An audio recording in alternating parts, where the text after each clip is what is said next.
women's basketball took on Mizzou this week with Britney Spears as a strong player. CU got a 9-game losing streak looking for a W. CU cycling team in full cycle. And the golf team has a new home. Chip trying to get the fans excited. CU Sports Mag coming at you right now.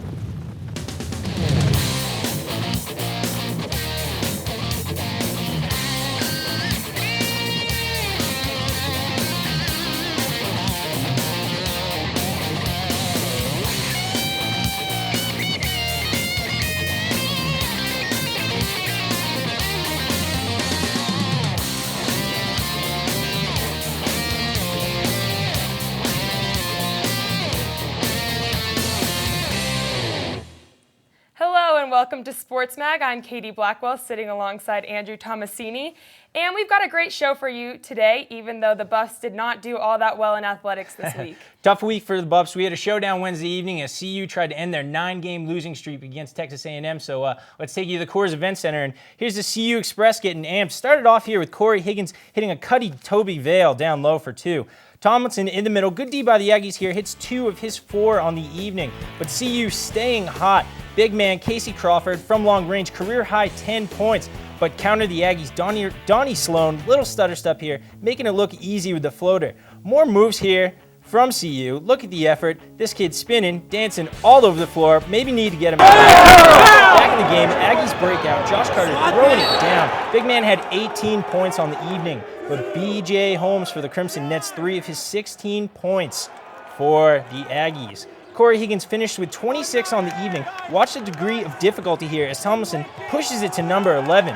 And more from Corey Higgins as you see him on the defensive end, picking off a pass. CU had 27 points off turnovers, right-handed lane with ease to end the second half for CU. And we've got the half-court shot here. He's close, but he misses, and there is definitely some disappointment in that face.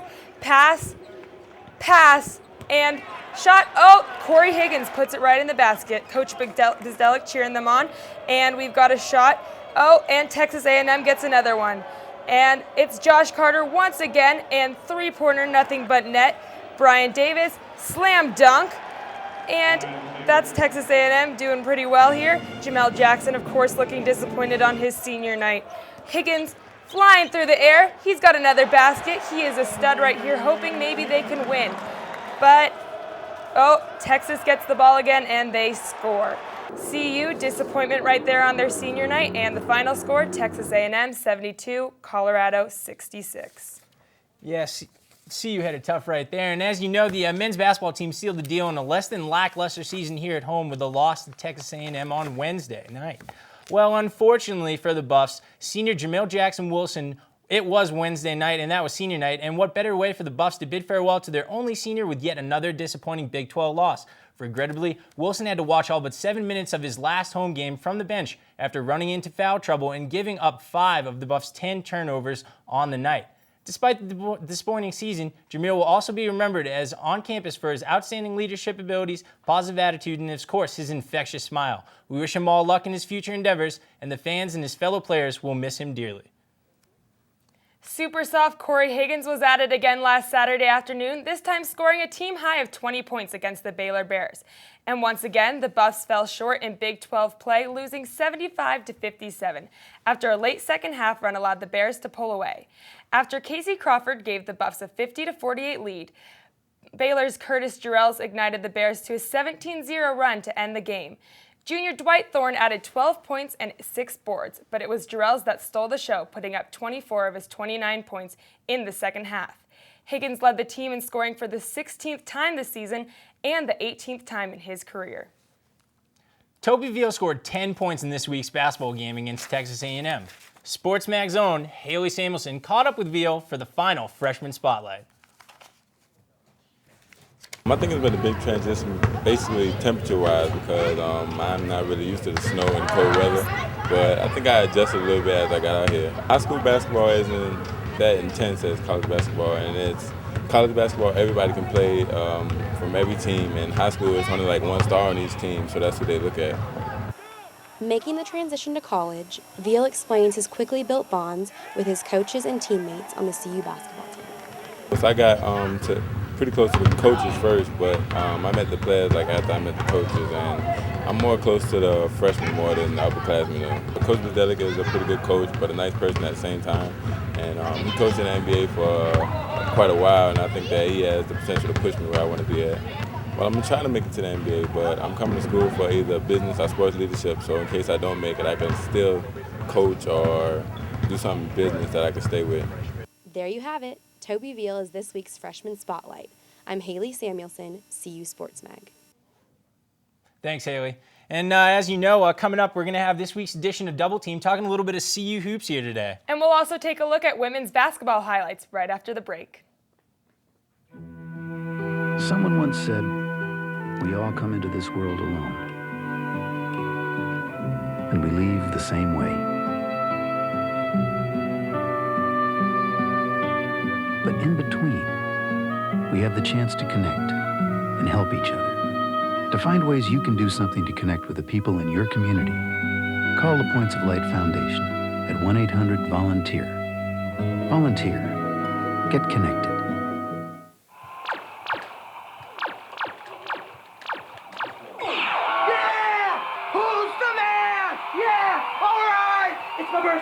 It's my birthday. Oh, it's so pretty. Oh, I told you, don't be bringing that weak stuff in here. Yeah. Who's the man? Who's the man? Exercised lately.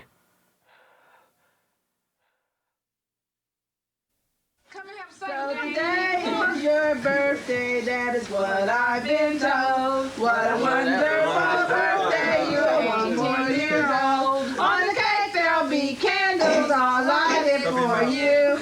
And the whole world is singing, happy birthday to you. If you don't stop someone from driving drunk, who will? Do whatever it takes.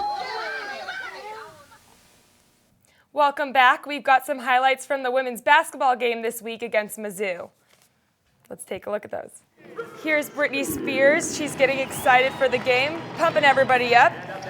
And CU's ready to take them on. Number 12, Alyssa Holland, starting off with the basket of her 14 points of the game. Mizzou starts it off well. Britney Spears, here she is. She scores, she's getting ready, and she scores. And Britney Spears once again, and look, three-pointer. Nice job, Britney Spears. Alyssa Fresley on defense, but Brown gets past her, and there's a basket for Mizzou. Courtney Dunnan shoots, and she misses. But Kara Richard gets it in the basket, and what a beast. That was a great shot right there. Kara Richards. Freshman trying on defense, but she gets schooled, and there's a basket for Mizzou. Mizzou's up. Britney Spears, here she is, to the basket, and oops, she did it again. Britney Spears, another basket for her. But swoosh, and Holland scores once again. Picking it up after the second half, giving a little instruction here by the coach. And there it is, Kelly Jo Mullaney listening to coach. And look who it is, Kelly Jo with the right hand. CU Express here, shaking it a little bit for the fans that are here at the game, trying to get them pumped, getting into it. Great D here by Rashara Brown from Mizzou. One of her 5 steals in the evening, leaving Bianca Smith in the dust. Then the Tigers coming back again strong. Oh, look at those guys giving it a little blow. But down low, here's Jacera Jackson. She cannot be stopped. Number 4 by the Missouri Tigers. Nonetheless, Britney Spears trying to keep it in the game. And yes, she did it again. 3 of her 26 on the evening. Chip looking awfully excited. Why? I don't know. The Buffs cannot get in this game. They need to show some enthusiasm. Shakira Brown almost seals it here for the Tigers. And indicative of the evening, CU lets it slip away, as you can see, and in frustration on the sidelines from Coach McConnell Miller as the Buffs lose again in a heartbreaker, 66-55. The good side, CU owns the overall series 35-27, and sophomore Courtney Dunn had a season high in points, rebounds, and minutes. Let's take it to the post game, Coach McConnell Miller. I just thought we started flat, and I thought we finished flat. It's definitely a disappointing loss. We felt like, from a preparation standpoint, I think the players knew exactly what we needed to do to win. It was our number 1 key on the board today, was transition defense and making sure that they didn't get them. They got them through steals in the passing lanes. They got them through turnovers. They got them through pressure in the ball. And, from start to finish, I thought they played with, just more energy than we did. If you're sensing a losing trend here when it comes to CU basketball, you're correct. The women's team continued their losing ways this past Tuesday, falling to the hands of rival Nebraska 75-64. CU has dropped 4 straight and 7 of their last 8. Kara Richards led the Buffs with 24 points. The Buffs will close out the regular season, though, by hosting Kansas State on Saturday at 2 p.m. The rumor that athletics helps academics is proven true for 2 of the women on the basketball team. Senior Hannah Skildum and Kara Richards were recently named part of the academic All-Big 12 Conference women's basketball team. Skildum earned a spot as first-team member, meaning she has a GPA of 3.2 or higher. Richards was named to the second team with a GPA between 3.0 and 3.19. Congratulations to the 2 women as they joined the 57 previously named academic All-Big 12 honorees for the women's basketball team. Now we've got Jenna and Matt on Double Team talking some basketball. Yep, CU Hoops, men and women, so let's kick it to Jenna and Matt over in the studio. Welcome to this week's edition of Double Team. I'm Matt Hanlon. This is Jenna Browder with me, and we're going to be talking about men's basketball and women's basketball, the pros and cons of each team, and what they can be doing to improve to next season. First, we're going to start with the men. They were 9-20 in the in overall record, and 1-14 in the Big 12. That's rough. Yeah. What are some of the things that they was lacking for this team this year, do you think? Well, I mean, there are a whole array of problems, but the first was the most obvious is probably that they were such a young team and had a lot of inexperienced players.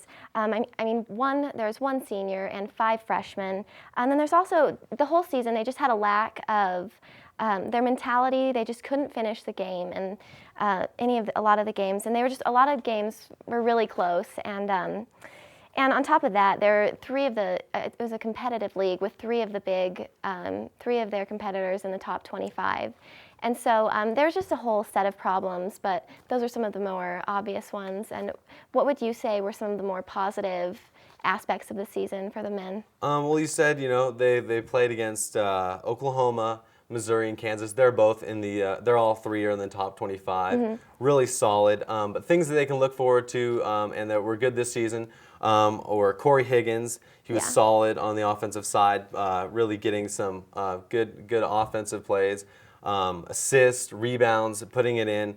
Dwight Thorne, he's a guard, junior. He's going to be back next season. Mm-hmm. He's quality. He's makes good assists, rebounds, and passes. And Austin Dufault, who's a freshman, he'll be back next season, and hopefully we can count on him.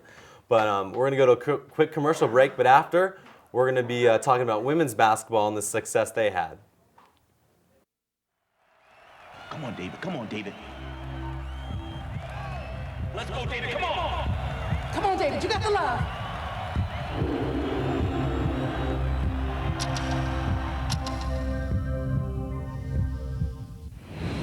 Get as involved in your kids' education as in everything they do, and imagine the success they might find.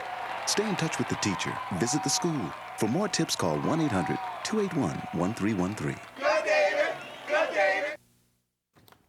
All right, and welcome back to Double Team. Earlier, before the break, we were talking about the men's team, and they really struggled a lot this year with a record of 1-14 in the Big 12. But anyway, the women, they seem to have a better season. They had more success, and so let's talk about that for a little bit.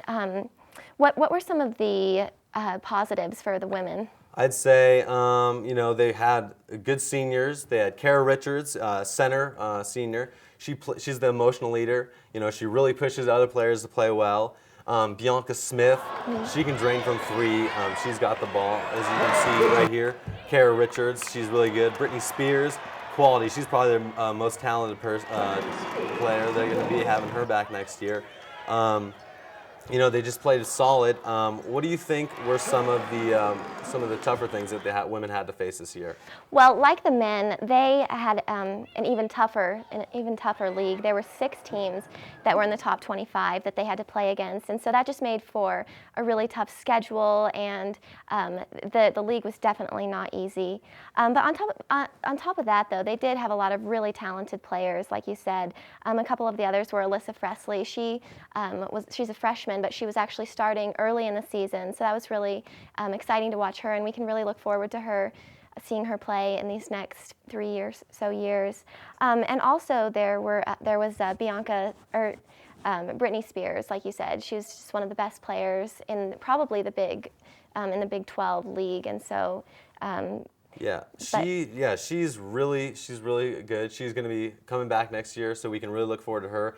As you said, Alyssa Fresley, she is solid. She started. I think she started at the start of the season because of the loss of Whitney Houston, who is going to be back next year, which really can solidify the guard position. But we just need to fill the holes.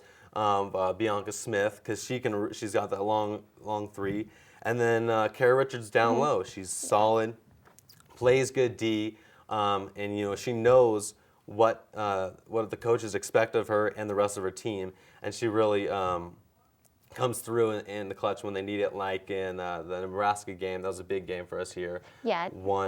Beat CU. Here at CU beat Nebraska, our rivals. Definitely one of the most exciting games. But anyway, I think that's all the time we have this week for Double Team. So we are going to go ahead and send it on back to the desk. Thanks, guys. With Wednesday's loss to the Aggies, the Buffs fell to 9-20 on the season, making it the third year in a row that they lost 20 or more games in a season. Which brings up this week's trivia question. When was the last time the CU men's basketball team lost 20 games in 3 consecutive seasons? So when we come back from the break, we're going to talk a little spring football. And we'll find out this week's Athlete of the Week.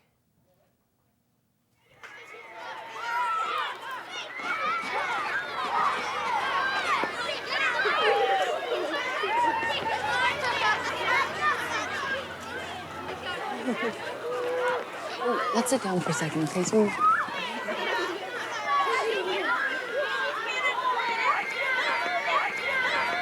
Hey, Kayla, there's Mary from your class. Hi, Mary. Hi, Kayla. Come and play. Oh, sweetie. Why don't you go play with those kids over there? Why?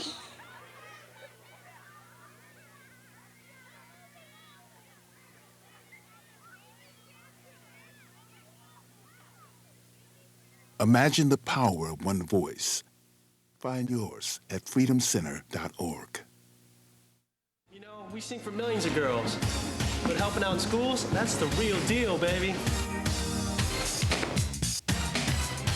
I know our love can multiply, 'cause you're the X and I'm the Y. I'm the cute one, you know what I'm saying? So, have you ever been backstage before? Okay, guys, this is an abacus, an old school calculator. 1, 2, 3, 4. Like the circle and the square, our geometry is a perfect pair. Now, why should kids know about gravity? Well, gravity holds them down. I once was one, but now we're two. I'm spinning out of control.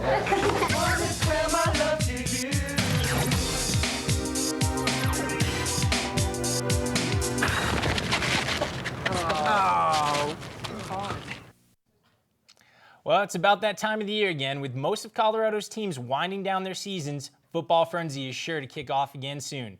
CU's football team will hit the turf for spring practice starting March 31st and will be on Folsom Field for the annual spring game on April 25th. Keep tuning into CU Sports Mag for updates on the football team as they prepare for the fall. University of Colorado offensive lineman Maxwell Tuioti Mariner sprained his knee during conditioning drills this week. Team doctors later confirmed that he suffered a tear in his ACL. The knee injury is a major setback for the true freshman lineman who injured his other knee in the third game of the season in 2008. With the injury, Tuioti Mariner will miss all of the team's spring practices. Athletes ran, leapt, and threw their way to victory last weekend in the Big 12 Indoor Track and Field Championships. The competition took place in College Station, Texas, which may have been why the local Lone Star State teams took both the men's and women's crowns. All but Jenny Behringer struggled for the Buffs, who managed to set a women's collegiate record in the mile. Colorado finished last overall, but the team looks forward to a strong spring season. Jenny Behringer can add another achievement to her list this year. The Olympian broke a record in the indoor mile last weekend, which is enough to earn her the title of CU Sports Mag's Athlete of the Week. The conference championship is always my favorite meet because we get to travel as a big team, and it's one of the few times we all go to the same place to compete at the highest level. And the Big 12 is really special to me. So to go there and race the mile, it's a little bit out of my event area, but it was really exciting. And then, you know, on top of all of that, to set the collegiate record was great. Every time so far that I've broken a record, you know, by a significant margin, like I did on Saturday, you go out with the intentions of doing that. And so I knew I wanted to run around, under 4:28, which was the record. And so 4:25 was even faster than we expected. So that was really exciting. But yeah, when you achieve your goals, whether it's a record or whether it's beating, you know, a particular opponent or whether it's you know, a time goal, it's really exciting. And just the relief of knowing you've done it. This year has been unbelievable. I go back and I look at just what I've done, in this calendar year, and it's really been phenomenal. It's full of really great memories and great races and good friends and victory moments. And there's not really one moment that stands out. I mean, obviously, stepping on the race line at the Olympics is a big deal and is a memory I'll always have. But there are so many other little moments that, you know, certain people taking note of what I've done, or certain people being proud of me, or certain records that I wanted for a really long time. So yeah, just this whole year, I hope it keeps getting better. I'm Jenny Behringer, CU Sports Mag's Athlete of the Week. Keeping a strong grade point average and playing a sport can be a difficult task. However, the men's cross-country team recorded a fall GPA of 3.08.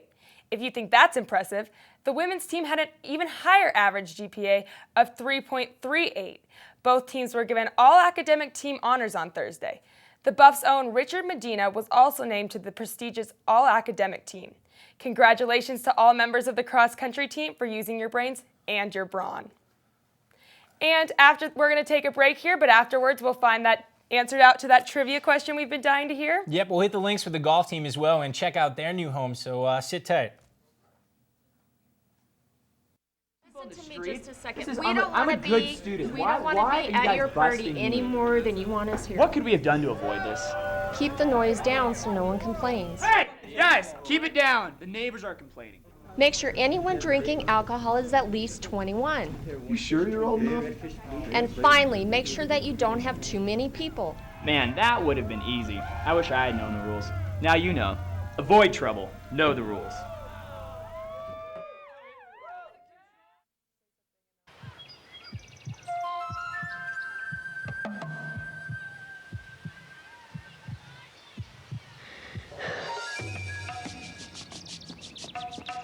We want to see our children succeed. But setting easy goals for our kids creates the toughest obstacle they'll ever face. Because succeeding in the real world isn't easy. Help the effort to raise standards in America's public schools. Call 1-800-96-PROMISE.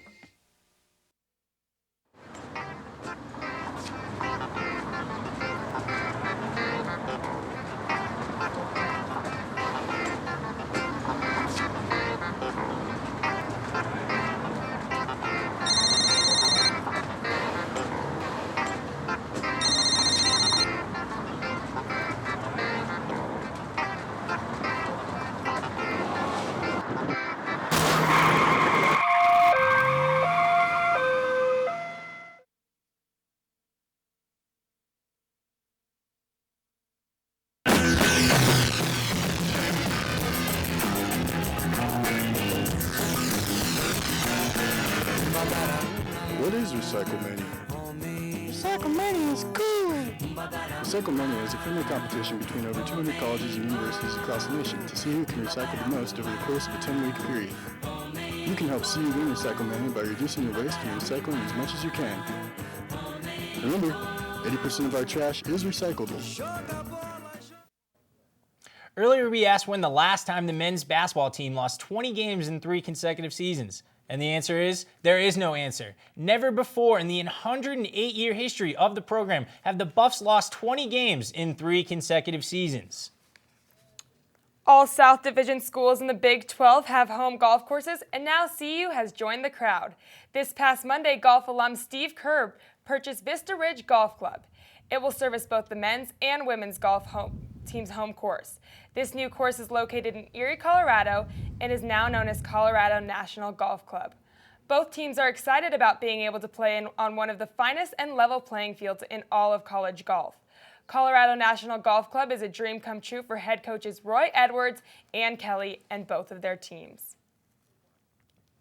In Tuesday's second round of the San Jose Spartan Invitational, the women's golf team wasn't able to finish a single round due to high winds and rain. Most of the participating teams were only able to complete 6 to 8 holes on Monday's first round before play was suspended.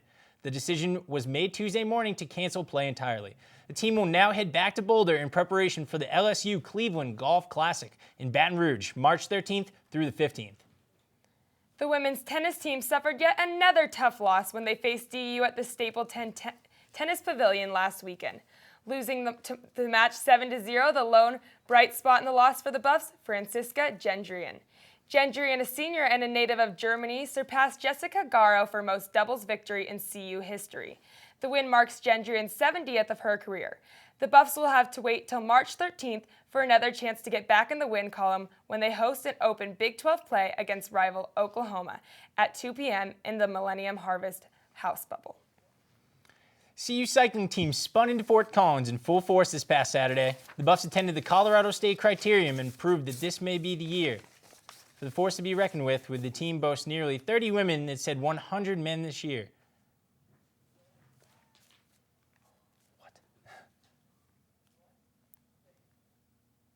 It's definitely something we need if we're going to try to win Omnium, and that was something that was missing in years past. I mean, we've always had a strong men's team, but this year we actually have an overall great team, and it should go well.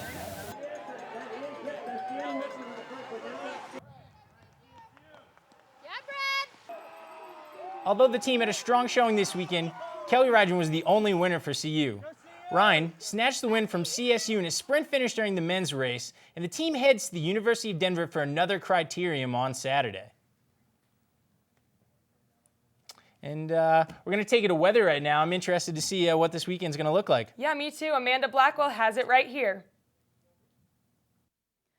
Thanks, guys. Let's take a look at the weather for this week. It's been really nice this past week, mid-70s, and if it wasn't for all that wind, it would have been the perfect week. But let's take a look for what the weekend has in store for us. Taking a look at the national maps, we've got a low-pressure system moving into Colorado, and with it's coming a cold front. So that's going to bring some colder weather into our area, but don't worry, it's not going to last long. Let's take a look at the national temperatures. Again, we do have this cold air moving in, coming down from the north here. It's in the mountains right now. Not too bad in our area, but it's going to get there. It'll be a little bit colder this weekend, but by Sunday, Monday, it'll start to clear out and we'll see these nice temperatures again.